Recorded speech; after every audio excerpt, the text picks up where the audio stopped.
हिंसा जारी है। चोरी के शक में भीड़ ने हिंदू युवक का पीछा किया। बांग्लादेश के नवगांव के महादेवपुर में चोरी के शक में भीड़ ने 25 साल के हिंदू युवक मिथुन सरकार का पीछा किया। जान बचाने के लिए मिथुन एक नहर में कूद गया।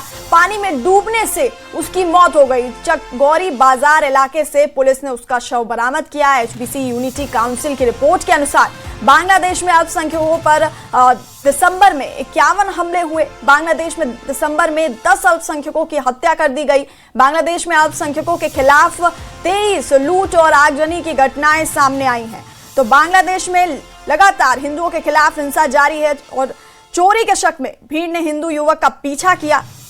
बांग्लादेश के नवगांव के महादेवपुर में ये घटना है, जहां चोरी के शक में भीड़ ने 25 साल के हिंदू युवक मिथुन सरकार का पीछा किया।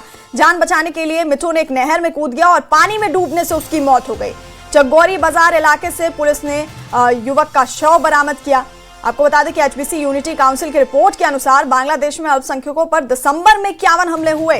दिसंबर में 10 अल्पसंख्यकों की हत्या कर दी गई। अल्पसंख्यकों के खिलाफ दिसंबर में 23 लूट और आगजनी की घटनाएं हुई।